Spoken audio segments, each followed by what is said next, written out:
Audio Jungle.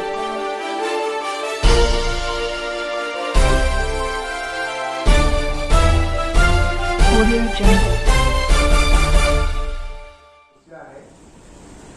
या निजी school की समस्या है, उसको उन्होंने हम सबको बताया। हमारे दूसरे साथियों ने भी उस पर रोशनी डाली, प्रकाश डाला। अभी प्रेम मिश्रा जी ने भी जो बिहार की एक तस्वीर पेश करने की कोशिश की, उन्होंने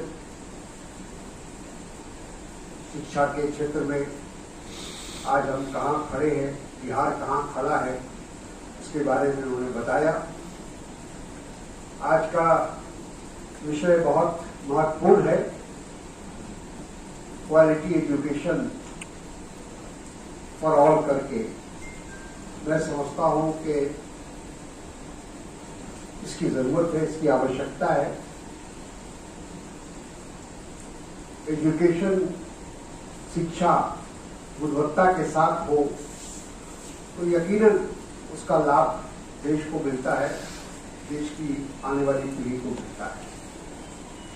अभी तक जो हमारे देश में जो शिक्षा पद्धति है, इसलिए अभी वर्मा जी ने शायद कहा कि वही पुरानी पद्धति को हम लोग चल रहे हैं जो अंग्रेजों ने बनाया था। अंग्रेजों का मकसद कोई क्वालिटी एजुकेशन देने का नहीं था। उनका मकसद ये था कि ऐसे लोगों को तैयार किया जाए जो उनकी सरकार को या उनके शासक को सहयोग मिल सके। बाबू लोग को तैयार करने का काम उस शिक्षा पद्धति में हुआ कि सिर्फ बाबू लोग तैयार होते थे। लेकिन आजादी के बाद हम लोगों ने उस पर ध्यान दिया और हायर एजुकेशन, क्वालिटी एजुकेशन, इन चीजों पर बहुत हम लोगों ने अपने कोशिश की शुरुआत की, प्रयास शुरू हुआ और धीरे धीरे वो काफी हद तक हम लोग आगे बढ़े हैं। लेकिन ठीक कहा कि आज भी हम अगर दूसरे जो विकसित राज्य, विकसित देश है, उनसे अगर तुलना करें तो हमारा एजुकेशन आज भी हम बहुत पीछे हैं। जो वर्ल्ड क्लास एजुकेशन जिसको हम कह सकते हैं, आज भी हमारे यहाँ कोई ऐसा विश्वविद्यालय नहीं है जिसको वर्ल्ड क्लास यूनिवर्सिटी कहा जाए। हम बहुत हमारी अगर देखा जाए तो बहुत पीछे भी है। तो ये सब चीजें है, इसको हमको आगे बढ़ाना है। और ठीक कहा प्रेमचंद मिश्रा जी ने कि प्राइवेट स्कूल की भूमिका ऐसे हालात में बहुत महत्वपूर्ण है। और ये भी सही है कि आज जब कोई अभिभावक अपने बच्चे का भविष्य बनाना चाहता है, उसको अच्छी जगह पर, ऊंचाई पर ले जाना चाहता है, तो उसको इस बात का एहसास होता है कि सरकारी स्कूलों में वो गुणवत्ता नहीं है, वो शिक्षा का स्तर नहीं है जिससे उसके बच्चे आगे चलकर कोई अच्छे रास्ते पर चल पड़े, कोई उनको अच्छा हायर एजुकेशन में उनको मौका मिले। तो इसलिए वो प्राइवेट स्कूलों की तरफ देखते हैं, निजी स्कूलों की तरफ देखते हैं। हम सबके बच्चे सब निजी स्कूल में पढ़ा हुए, ये भी एक सच्चाई है, एक हकीकत है, लेकिन इसको हम स्वीकार नहीं करते। आज मैं इस बात के लिए आप सबको बधाई भी देना चाहूंगा कि आप लोग निजी स्कूल के माध्यम से जो पूरे देश के अंदर और विशेष रूप से बिहार के अंदर जो आप आने वाले पीढ़ी की जो सेवा कर रहे हैं, ये कोई मामूली बात नहीं, ये बहुत बड़ी बात है। सारी मुसीबतों के बाद, सारी परेशानियों के बाद, अभी उसका भी जिक्र हमारे इस परिषद के लोगों ने किया, शमाइल साहब ने किया, कितनी कठिनाई से पिछले खास तौर पर 16 महीने से, जब से कोरोना काल की शुरुआत हुई, कोरोना का प्रकोप शुरुआत हुई, तब से लगातार जो जिस तरह से हर क्षेत्र के लोग उससे प्रभावित हुए, लेकिन विशेष रूप से जो निजी स्कूल के शिक्षक हैं वो काफी हद तक प्रभावित हुए। उनको किसी प्रकार की सहायता नहीं मिली। बड़े बड़े पैकेज का ऐलान हुआ, लेकिन उस पैकेज में निजी स्कूल के शिक्षकों के लिए कोई जगह नहीं। तो ये बात अफसोस की बात है, क्योंकि ये बात सही है कि कोई भी सरकार हो, कोई भी प्रधानमंत्री हो, मुख्यमंत्री हो, उससे यही अपेक्षा रहती है कि कोई मुसीबत आएगी, कोई संकट आएगा, कोई कठिनाई आएगी, तो वो आगे बढ़कर सरकार आगे बढ़कर मदद करेगी, सहायता करेगी। ऐसे मौके पर लोग इस तरह का सोचते हैं, लेकिन दुख की बात है हमारे देश में इतना बड़ा जो प्राकृतिक प्रकोप ही कहा जाएगा कोरोना का, कुछ तो लोग मैं समझता हूं कि सिर्फ इसलिए उनकी जानें चली गई, उनकी मौत हो गई, क्योंकि उनको हम समय पर स्वास्थ्य सुविधा नहीं पहुंचा पाए। उनको ऑक्सीजन भी नहीं मिल पाया, वेंटिलेटर नहीं मिल पाया, दवाइयां नहीं मिल पाई। तो ये सारी चीजें हम अपने आप को बहुत विकसित राज्य कह रहे हैं, दावा कर रहे हैं, विश्व गुरु की बात कर रहे हैं, बनने की बात कर रहे हैं, और हम मामूली जो बुनियादी सुविधाएं हैं वो हम नहीं पहुंचा पाते। किसी भी देश के लिए हम समझते हैं कि शिक्षा और स्वास्थ्य ये मुख्य विषय है। अगर इस पर सरकार ध्यान नहीं दे और इस पर पूरी तरह से हमारा नियंत्रण नहीं होगा, तो हम समझते हैं कि आने वाले समय में जिस भारत की हम सपना देख रहे हैं, एक मजबूत और स्वावलंबी भारत का, शायद वो पूरा नहीं। इसलिए हम सबको उसके लिए प्रयास करना है, कोशिश करनी है। हमें ये देखना होगा हमारी क्या प्रायोरिटी होनी चाहिए, क्या प्राथमिकता होनी चाहिए। इस बात को हमको बहुत सोच समझ कर फैसला करना पड़ेगा। अभी आपने अखबारों में पढ़ा होगा कि दिल्ली के अंदर सेंट्रल विस्टा यानी दिल्ली का सुंदरीकरण करने की जो कोशिश हो रही है, जो उसके लिए एक नक्शा बनाया गया है, चित्र बनाया गया है, वो आज के समय जब आप बता रहे हैं कि हमारे टीचर भाई, टीचर साथी, उनके पास खाने के लिए पैसा नहीं, उनके बच्चे भूखे मर रहे, लोग आत्महत्या करने को मजबूर हैं। और ऐसी परिस्थिति में हमारी सरकार का ये फैसला होता है कि हम एक नया पार्लियामेंट बनाएंगे, नया प्रधानमंत्री निवास बनाएंगे, हम नया उपराष्ट्रपति निवास बनाएंगे, नया कार्यालय बनाएंगे, नया सेक्रेटेरिएट बनाएंगे। ये कहाँ की होशबंदी, ये कहाँ की अकलबंदी?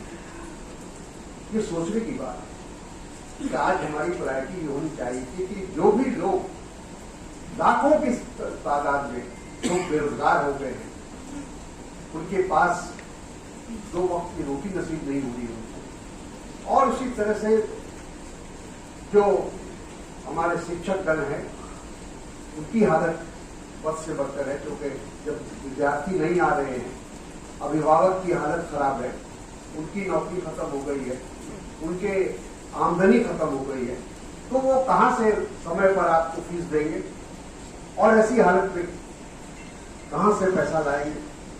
ये सारी चीजों को सरकार को सोचना चाहिए, हुकूमत को सोचना चाहिए। हम जैसे जो जनप्रतिनिधि अपने को कहते हैं, हमको हमारी जिम्मेदारी, हमको सोचना चाहिए कि हम कैसे ऐसे कठिन समय में हम कैसे लोगों की मदद कर सकते हैं। लेकिन अब हम लोगों को देखना है, अभी फिर तीसरी लहर की बात चल रही है। 2 लहर को हम लोगों ने झेल लिया, लाखों की तादाद में हमारे दोस्त, रिश्तेदार, परिवार के लोग, हमारे बहुत सारे जानने वाले, उनकी मौत हो गई, उनकी बेवजह मौत हो गई, हम ये कह सकते हैं। हम लोग अगर पहले से उसके लिए तैयार होते, पहले से उसके लिए सारी चीजों की व्यवस्था होती, तो शायद हम आधे से ज्यादा लोगों को बचा सकते। मैं फिर आप सबका को धन्यवाद देता हूं और यही कहूंगा, बिहार के बारे में हमारे प्रेमचंद मिश्रा जी ने बताया कि बिहार की शिक्षा क्षेत्र की क्या हालत है। हमारे 2 लाख से ज्यादा शिक्षक की बहाली नहीं हो पा रही है। क्या कारण है ये तो मुख्यमंत्री जानते होंगे। और उसी तरह से विद्यालयों की क्या हालत है, उसके रखरखाव का क्या हालत है, ये सब हम लोग अपनी आंखों से भी देखते हैं। जब हम लोग गांव में, देहातों में जाते हैं, अपने क्षेत्र में जाते हैं, तो ये कठिनाइयों का सामना हम लोग को भी करना पड़ता है। तो ये सारी चीजें हैं। क्वालिटी एजुकेशन अगर हमारे बिहार में होता, अगर हमारी शिक्षा बिहार के अंदर गुणवत्ता के साथ होती, तो आज लाखों विद्यार्थियों को बाहर दूसरे राज्यों में जाकर नहीं पढ़ना पड़ता। आज मैं समझता हूं कि हजारों करोड़ रुपया हमारे बिहार का आज दूसरे राज्यों में जा रहा है, सिर्फ इसलिए कि गुणवत्ता नहीं है यहाँ। जो अभिभावक सहन कर सकते हैं, बर्दाश्त कर सकते हैं, वो अपने बच्चों को बाहर भेजते हैं पढ़ने के लिए। कोई दिल्ली जा रहा है, कोई बेंगलोर जा रहा है, कोई नागपुर जा रहा है, ऐसे तमाम जहाँ जो इस तरह की व्यवस्था है वहां जा रहा है। लेकिन यहाँ हम उस चीज को पूरी तरह से डेवलप नहीं कर पा रहे हैं। ये अपने आप में एक चिंता का विषय है। तो मैं इतना ही कहूँगा, आपने जो बातें रखी हैं, जो मसाइल रखे हैं, प्रेमचंद जी ने कहा है कि इसको वो उठाएंगे, इजहार साहब ने कहा है कि वो विधानसभा में उठाएंगे, और मैं भी चाहूँगा कि उसका पूरा एक मसौदा तैयार करके हम लोगों को आप दे दें, ताकि हम अपने जो दिल्ली में लोकसभा के हमारे विपक्ष के नेता हैं और जो राज्यसभा में हमारे विपक्ष के नेता हैं, उनको मैं उन चीज़ों को दूंगा और उनसे कहूँगा इस बात को कि आप इस मसले को लोकसभा में सदन में उठाएं। आप जो समस्याएं हैं उसको विस्तार से एक बार लिखकर हमको दे दें, तो उससे हम लोगों को फायदा होगा। और फिर आपको विश्वास दिलाता हूँ तो हम लोग अपने स्तर से जो भी बल पड़ेगा, कमाल साहब पुरानी जान बचाने जैसा उन्होंने बताया, तो एक अरसे से हम उनको जानते हैं, उनकी सलाहियत की भी तारीफ करनी पड़ेगी कि उन्होंने जिस तरह से एसोसिएशन को पूरे देश में फैलाने की कोशिश की है। सारे देश के जो निजी स्कूल हैं उसके समस्याओं को इकट्ठा करने की कोशिश की है और संगठन को बहुत नीचे स्तर तक, प्रखंड स्तर तक ले जाने की उन्होंने कोशिश की। तो ये मैं सोचता हूँ कि एक अच्छे संगठन करता है वो, और उन्होंने एक अच्छा संगठन तैयार किया है पूरे देश में। कई जगह पहले भी मुझे उनकी कार्यक्रम में जाने का, शामिल होने का मौका मिला है। तो मैं बहुत उनसे उम्मीद भी करता हूँ और आशा करता हूँ अपनी आवाज़ जिस तरह से वो बुलंद कर रहे हैं, अपनी समस्याओं को रख रहे हैं, ये अच्छी बात है। कोई भी समुदाय हो, वर्ग हो, चाहे वो मजदूर हो, किसान हो, चाहे वो शिक्षक हो, अपना संगठन बनाकर अपनी आवाज़ को जब तक पूरी ताकत से नहीं उठाएंगे, तब तक जो हमारे देश की जो हालत है, हमारी जो सरकारें हैं, हालांकि हम समझते थे कि सरकार खुद अपनी ओर से कुछ ऐसा कदम उठाए, लेकिन हो ये रहा है कि जब भी कोई वर्ग जब तक खड़ा नहीं होता है, जब तक वो संघर्ष नहीं करता है, जब तक अपनी आवाज को बुलंद नहीं करता है, तब तक उसकी बात सुनी नहीं जाती। सरकार, कहावत है कि सरकार जो है वो बहरी होती है, अंधी होती है, जब तक उसको आप जगाइएगा नहीं, तब तक वो आपकी बात वो सुनेगा। तो बेहतर ये होगा कि आप आने वाले समय में अपने सेशन के माध्यम से तमाम बातों को सरकार तक पहुंचाने की कोशिश करें, और जरूरत पड़े तो सड़क पर भी आने की जरूरत है, तो सड़क पर भी आना चाहिए। लोकतंत्र में, जमहूरियत में हमेशा समय समय पर अपनी शक्ति का, अपनी एकता का प्रदर्शन करना पड़ता है। सरकार तभी झुकती है जब उसको लगता है कि ये वर्ग हमारे लिए कोई मुसीबत पैदा कर सकता है, तो तब सरकार को विचार करना पड़ता है, सोचना पड़ता है।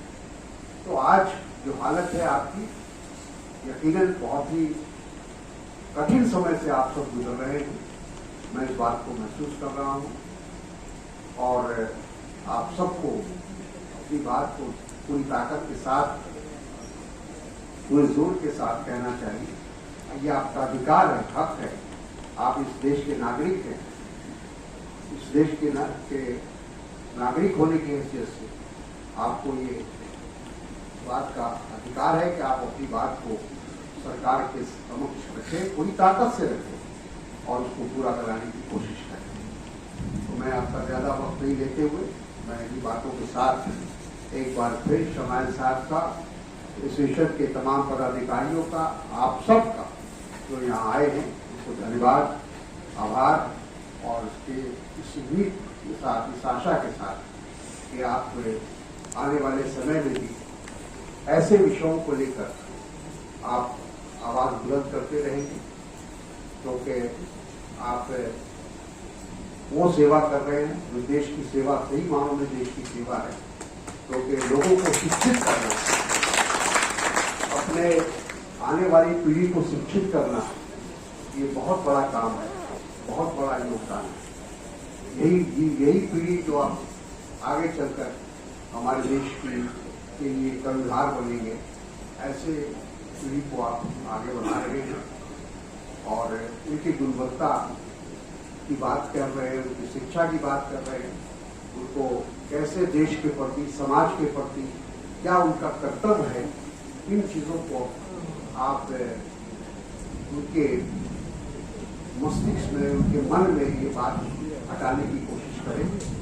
क्योंकि शिक्षा सिर्फ किताबों से नहीं, बल्कि हमारे यहाँ, हमारे देश के अंदर जो हमारा संस्कार है, वो भी सिखाने की जरूरत पड़ती है, और उसको भी समझने की जरूरत है। हमारे जो आने वाली पीढ़ी है, वो इस देश का हमारा क्या संस्कार है, हमारी क्या तहजीब है, इसको भी समझे, और साथ साथ अनुशासित होकर कैसे देश की सेवा हो सकती है, ये भी आपको सिखाते हैं।